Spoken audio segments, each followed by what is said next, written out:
Biotech आंत्रप्रेनर आणि यूएसच्या right विंगचे विवेक रामस्वामी हे अमेरिकेतील राष्ट्राध्यक्षपदाची निवडणूक लढवणार आहेत.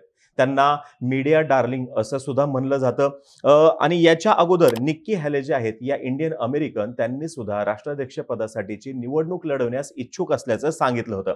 आता या निक्की हॅले ज्या आहेत या अगोदर युनायटेड नेशन्समध्ये यूएसच्या अँबॅसेडर राहिलेले आहेत. त्याच्यामुळं त्यांचा थोडक्यामध्ये का होईना सर्वांना परिचय आहे. यासोबतच कमला हॅरिस ज्या आहेत त्या सुद्धा नावाने थोड्याफार का होईना सर्वांना परिचित आहेत. पण विवेक रामस्वामी हे अचानकच समोर आलेलं नाव आहे. आता हे विवेक रामस्वामी कोण आहेत याचीच आज आपण सविस्तरमध्ये माहिती घेणार आहोत. त्यांची एकूण लाईन ऑफ थिंकिंग काय आहे हे समजून घेणार आहोत. त्यांचं भारत कनेक्शन किंवा भारतासंदर्भातलं त्यांचं एकूण धोरण काय असू शकतं हे समजून घेऊयात. यासोबतच अमेरिकेसंदर्भातलं त्यांचं धोरण काय असणार आहे हेही जाणून घेऊयात. नमस्कार, मी अरुणराज जाधव बोल व्हिडिओवरती तुम्हा सर्वांचं अगदी मनापासून स्वागत करतो. आता आपण मागच्या वर्षी काही एपिसोड केले होते बघा ब्रिटन संदर्भातले, की ऋषी सुनक जे आहेत हे ब्रिटनचे पंतप्रधान होणार म्हणून ते पंतप्रधान पदाच्या शर्यतीमध्ये आहेत म्हणून. यासोबतच त्यांच्या अगोदरही जे पंतप्रधान होते त्यांच्या मंत्रिमंडळामध्ये खूप सारे इंडियन ओरिजिनचे मंत्री होते आणि असंच इतर देशांच्या बाबतीमध्ये सुद्धा आहे की त्या ठिकाणी त्यांचे प्रमुख जे आहेत हे इंडियन ओरिजिनचे आहेत. आता अमेरिकेसंदर्भात सुद्धा अशी शक्यता निर्माण होऊ शकते. 2021 मधील युनायटेड नेशन्सच्या डेटानुसार Bharat has the largest diaspora population in the world with 18 million people from the country living outside the homeland. म्हणजे जवळपास 2 कोटी लोक जे आहेत हे भारतात न राहता इतर देशांमध्ये राहतात आणि सर्वाधिक जे भारतीय आहेत ते आहेत युएई मध्ये, यूएस मध्ये आणि सौदी अरेबियामध्ये. आता येतो मूळ मुद्द्याकडे. विवेक रामस्वामी यांचे वडील जे आहेत हे केरळवरून यूएसला मूव्ह झाले होते, म्हणजे स्थलांतरित झाले होते आणि ओहियोमध्ये ते जीई फॅक्टरीमध्ये होते. रामस्वामींची फॅमिली जी आहे ही यूएस मधली सेकंड जनरेशन आहे, म्हणजे विवेक रामस्वामी हे सेकंड जनरेशन मधले आहेत त्यांचे आणि ते भरपूर हुशार सुद्धा आहेत. त्यांचं शिक्षण जर का बघितलं त्याच्यावरती जर का आपण नजर टाकली तर हे लक्षात येईल की हार्वर्ड युनिव्हर्सिटीमधून त्यांनी मॉलिक्युलर बायोलॉजी जे आहे ते शिकलेलं आहे. त्यांचा जन्म यूएस मधलाच आहे, त्याच्यामुळे अर्थातच ते अमेरिकेतील राष्ट्राध्यक्ष पदाची निवडणूक जी आहे ते लढवू शकतात, कारण की त्याच्यासाठीची कंडिशनच अशी आहे की अमेरिकेमध्ये जन्मलेली व्यक्ती, जन्माने अमेरिकन असलेली व्यक्ती जी आहे तीच राष्ट्राध्यक्षपदी असू शकते. म्हणजे या ठिकाणी तरी त्यांना कोणत्याही पद्धतीचा प्रॉब्लेम नसणार आहे. यासोबतच त्यांचा हार्वर्ड युनिव्हर्सिटी मधला जो काही फायनल थिसिस होता त्याच्यासाठी त्यांनी खूप सारे अवॉर्ड सुद्धा जिंकलेले आहेत. नंतरच्या काळामध्ये त्यांनी येल लॉ स्कूल मधून लॉ सुद्धा कंप्लीट केलेला आहे. म्हणजेच काय, थोडक्यात हुशार माणूस आहे, हार्वर्ड युनिव्हर्सिटीचा आहे, येल लॉ स्कूल मधून लॉ सुद्धा केलेला आहे आणि त्यांचं अमेरिकेसंदर्भातलं धोरण जे आहे, म्हणजे त्यांनी ज्यावेळेस मी आता निवडणूक लढवणार आहे हे सांगितलं तर त्यांचं मेन वाक्य असं होतं, bring merit back and stop dependence on China. म्हणजे त्यांनी डायरेक्ट मुद्द्याला हात घातलेला आहे, चीन या मुद्द्याला त्यांनी हात घातलेला आहे. आता हे जे विवेक रामस्वामी आहेत यांच्यामध्ये मुळातच उद्योजक दडलेला होता, याची ग्वाही त्यांनी हार्वर्ड मधून बाहेर पडल्या पडल्या एका कंपनीची स्थापना करून दिली होती. नंतरच्या काळामध्ये त्यांनी ती कंपनी विकली, पण परत एकदा 2014 मध्ये त्यांनी रोवियंट सायन्सेस या कंपनीची स्थापना केली. ही कंपनी बायोफार्मास्युटिकल मधली आहे आणि जिचा फोकस होता डेव्हलपिंग अँड कमर्शियलायझिंग इनोव्हेटिव्ह थेरपीज. आज या कंपनीची वर्थ आहे जवळपास $6.5 बिलियन. यासोबतच ते को फाउंडर आहेत स्ट्राइव्ह ॲसेट मॅनेजमेंटचे. या स्ट्राइव्ह ॲसेट मॅनेजमेंटचं बॅकबोन जर का बघितलं तर त्याच्यामध्ये बिल ॲकरमन आणि जेडे व्हान्स यांचं बॅकिंग आहे. आणि ज्या वेळेस या विवेक रामस्वामी यांनी वोक INC inside corporate America social justice scam या आपल्या पुस्तकाचं पब्लिकेशन केलं, मग त्यांनी रोवियंट सायन्सेसच्या CEO पदावरून राजीनामा दिला. त्या ठिकाणाहून ते पायउतार झाले. विवेक रामस्वामी यांच्यासोबत निक्की हॅले जे आहेत या सुद्धा साऊथ कॅरोलिनाच्या 2 टर्म गव्हर्नर राहिलेल्या आहेत. यासोबतच युनायटेड नेशन्स मधील त्या US साठीच्या अँबॅसेडर राहिलेल्या आहेत आणि त्यांचे अगोदरचे जे बॉस होते डोनाल्ड ट्रम्प यांच्या विरोधात रिपब्लिकन पार्टीकडून नॉमिनेशन मिळावं म्हणून प्रयत्न करताना दिसत आहेत. म्हणजेच काय, निक्की हॅले यांचा अनुभव जो आहे त्या या संदर्भातला तो रामस्वामी यांच्यापेक्षा जास्त आहे. आता विवेक रामस्वामी यांचे व्ह्यूज थोडक्यामध्ये समजून घेऊयात. ते स्ट्रॉंगली अशी मांडणी करतायत की स्टॉप डिपेंडन्स ऑन चायना. त्यांच्यानुसार communist run state China is the greatest external threat to America. म्हणजे अमेरिकेसमोर सर्वात मोठा धोका जो आहे तो चीनचाच आहे हे ते स्पष्टपणे सांगताना दिसत आहेत. 2024च्या US अध्यक्षीय निवडणुकीसाठी त्यांचा मेन फोकस आहे तो म्हणजे रिवायटलायझिंग दी अमेरिकन स्पिरिट. अमेरिकन स्पिरिट जे आहे ते पुन्हा एकदा आपण जागृत केलं पाहिजे असं ते म्हणतात.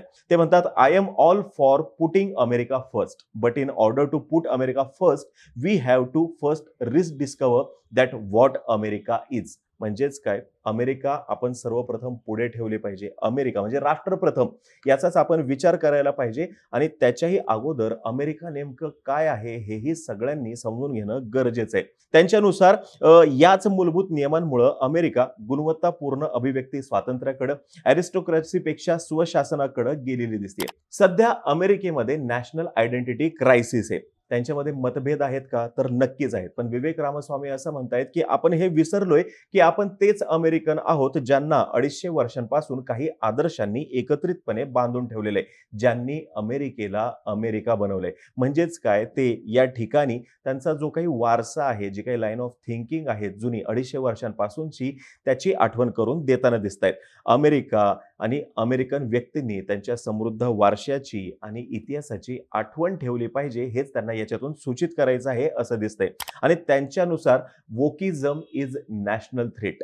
आता हे वोकिझम जे आहे ते त्यांच्या पुस्तकामध्ये सुद्धा होतं आणि इथे सुद्धा त्यांनी परत एकदा मांडलेलं आहे. तर हे वोकिझम आहे काय, तर वोकिझम असं आहे की एखाद्यावरती अन्याय झालाय किंवा एखाद्याबद्दलचे काहीतरी पूर्वग्रह आहेत, तर त्याच्याप्रती जी संवेदनशीलता असते किंवा एखादं एक उदारमतवादी धोरण असतं, पुरोगामी विचारसरणी असते, त्याचा प्रचार म्हणजे वोकिझम. आणि हे विवेक रामस्वामी याच वोकिझमच्या विरोधातले. म्हणजेच काय, हे जे काही पूर्वग्रह आहेत किंवा कोणावरती अन्याय झालेला आहे म्हणून त्याच्याविषयी सहानुभूती असली पाहिजे असं काही नसावं असं ते म्हणतायत. I think we need to put merit back in to America in every spirit of our live असं म्हणताना ते फक्त गुणवत्ता यालाच प्राधान्य देऊ इच्छितात.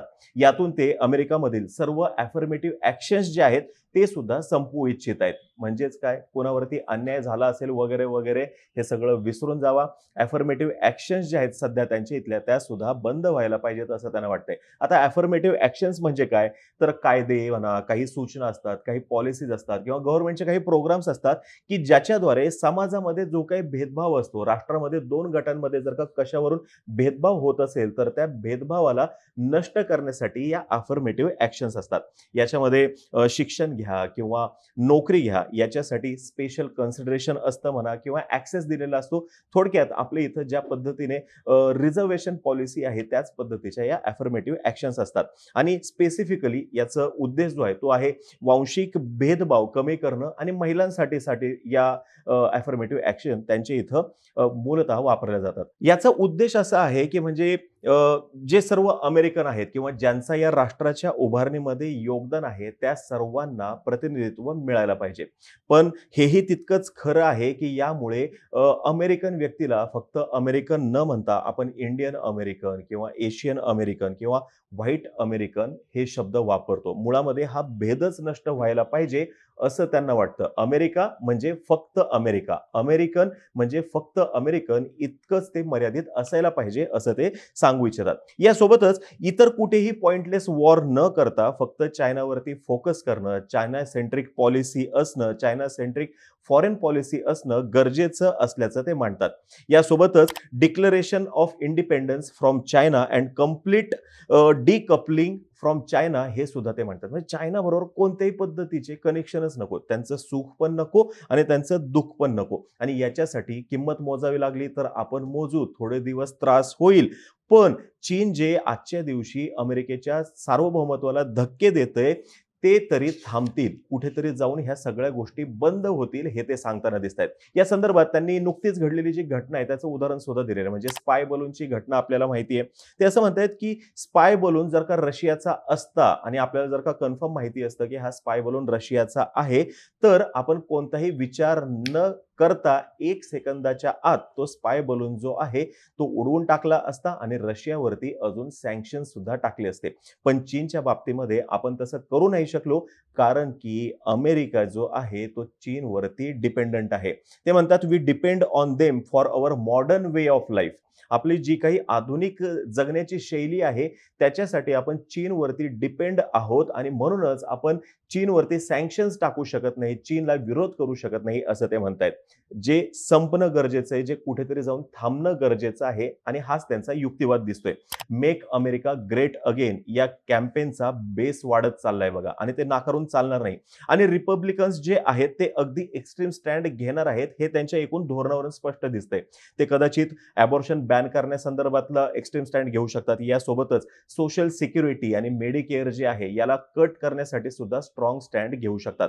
राष्ट्राध्यक्षपदाच्या शर्यतीत उतरण्यासाठी रामस्वामी आणि निक्की हॅले यांना पुढील वर्षी जानेवारीमध्ये जे काही त्यांच्या पार्टीमधील प्रेसिडेन्शियल प्रायमरी सुरू होतील त्याच्यामध्ये सुद्धा एकमेकांसोबत लढावं लागणार आहे. तेव्हा कुठे जाऊन पुढील वर्षीच्या 5 नोव्हेंबर 2024 ला इलेक्शन जे होतील त्या इलेक्शनमध्ये त्यांच्यापैकी एक जण राष्ट्राध्यक्षपदासाठीच्या शर्यतीमध्ये असेल. आता रामस्वामी यांच्या अगोदर बॉबी जिंदाल घ्या किंवा कमला हॅरिस यांनी सुद्धा हे प्रयत्न करून झालेले आहेत आणि आता त्यांच्या पंक्तीमध्ये रामस्वामी जे आहेत ते जाऊन बसलेले आहेत. रामस्वामी स्मार्ट आहेत, ते टॅलेंटेड आहेत आणि ते खरं बोलतात आणि तितकं खरं बोलतात की जे खरं बोलायला बाकीचे घाबरतात आणि तेच त्यांचे प्लस पॉइंट आहेत या प्रेसिडेन्शियल इलेक्शनमध्ये असं तज्ज्ञ सांगताना दिसत आहेत.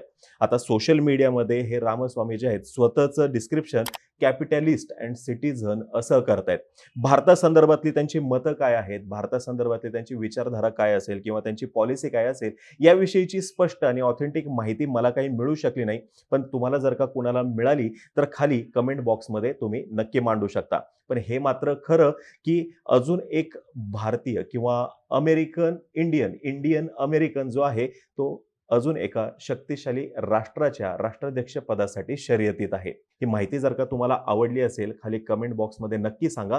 तोपर्यंत आम्हा सर्वांची व्हिडिओ जास्तीत जास्त लोकांपर्यंत पोहोचवा आणि चॅनलला सबस्क्राईब करायला तेवढं विसरू नका. धन्यवाद.